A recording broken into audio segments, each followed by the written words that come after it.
Before you lace up those shoes and hit the pavement, road or trail, there are some uncomfortable conversations that you need to have, especially if you're a female runner over 45. These aren't the usual, how far can I run or what gear should I buy questions. We're talking about things no one likes to discuss but absolutely need to. These conversations will determine whether you start your running journey safely or end up sidelined before you even begin. So if you're serious about running, especially at this stage in life, let's tackle these tough topics together. Because once you have these conversations, there's no limit to what you can achieve. And that's why I'm joined by Lindsey Parry, one of the leading running coaches for older runners. Lindsey, these conversations are crucial, right? Absolutely, Shona. It's not just about starting out or continuing your running journey. It's really about respecting where your body is at this stage of life. For female runners over 45, we have to consider things like joint health, hormonal changes, and increased recovery times, and importantly, adjusting training accordingly. These are not the topics you see in most training guides, but they are important if you want to run pain and injury-free long term. So let's kick things off with something that female runners over 45 don't think about, a health check. Why is it so important to go and speak to your doctor before you start training as an over 45 female athlete? Lindsey, it's absolutely crucial because our bodies are changing, and with those changes, that can really affect running as well. So a couple of things: as your body is changing, estrogen levels start to fluctuate during menopause, and towards post-menopause, obviously those estrogen levels absolutely decline or flatline. And that will have effects on things like bone health, on muscle mass, and of course further along the line, things like cardiovascular disease, osteoporosis and osteoarthritis. And so we want to ensure that all of those things are in check before we start running. You really want to identify any areas that need this extra attention before you hit the road to avoid bigger issues down the line. That's right, and we don't want any surprises mid-run. Once you've had that health check, it's time to start talking setting goals. How do females over 45 go about setting realistic goals? I think the key word there is realistic. We don't want to be necessarily setting goals of things that we're hitting when we're in our 20s and our 30s. We want to be hitting or setting goals that are specific to where we are now and the changes that we're going through. Always like to say to people to set those expectations so that you're not just constantly finding yourself getting disappointed by your goals. So setting realistic goals for where you are now and not necessarily where you want to be or where you once were. And Shona, that doesn't necessarily mean compromising on your goals, because there are examples of females that really improve 45 and beyond, but it does mean taking where you are into account right now. Exactly, Lindsey. And the key thing here is also that if you're aiming your goals way too high, you're putting yourself at a massive risk of injury as well. We want to ensure that the goals we set are also not too low, because we can still be hitting really good PRs and PBs as we age. Speaking about life, just because you've decided to run doesn't mean that everything else just stops. So how do you go about balancing training with what's happening in your life? This is really where planning is absolutely key, right? Because most females and most people are really dealing with family life, careers, also maybe looking after parents in this stage. And really it comes down to, for me anyways, if you don't have a full cup, you can't give back to everyone and every other aspect in your life. And so we need to ensure that we're following structured plans, and that we can plan those within our daily lives as well. Very often, once it's in your calendar, it's less likely to get pushed aside. And so this is about building habits, and habits always thrive on consistency. Exactly, Shona. And when you make time for it, it becomes something you look forward to rather than a chore. Now, let's talk about something that both of us know all too well, and that's injury. What are the things that female runners over 45 can do to reduce their injury risk? Yep.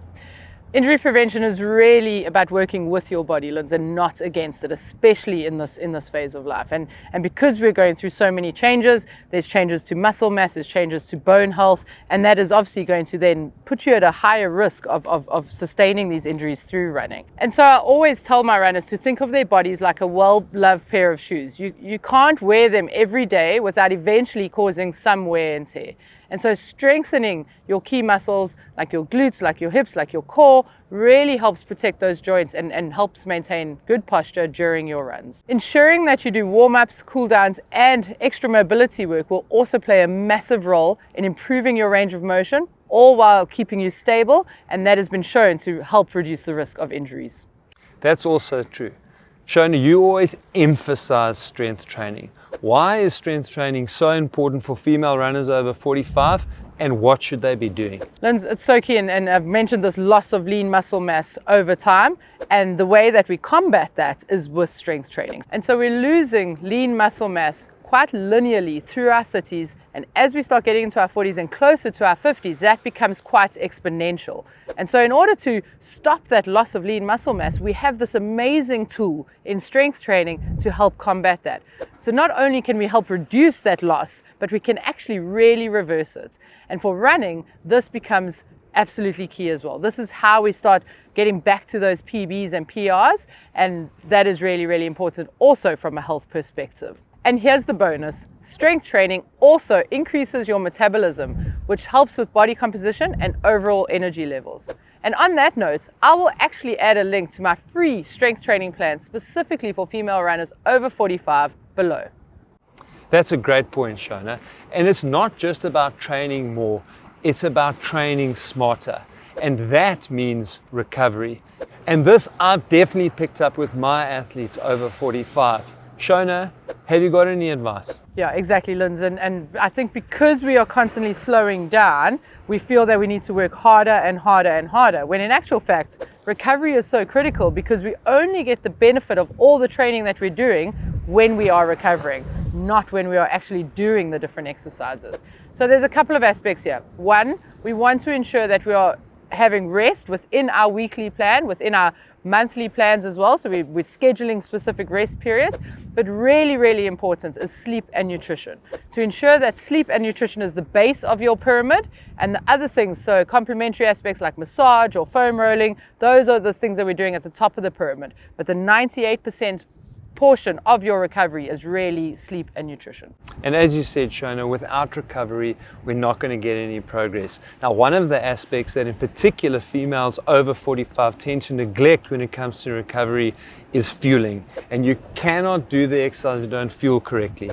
With the hormonal changes during this phase, we often find that there's a weight gain or struggle to manage your weight. And so what often happens is females then restrict their intake of carbohydrates and other nutrients in order to try and manage their weight.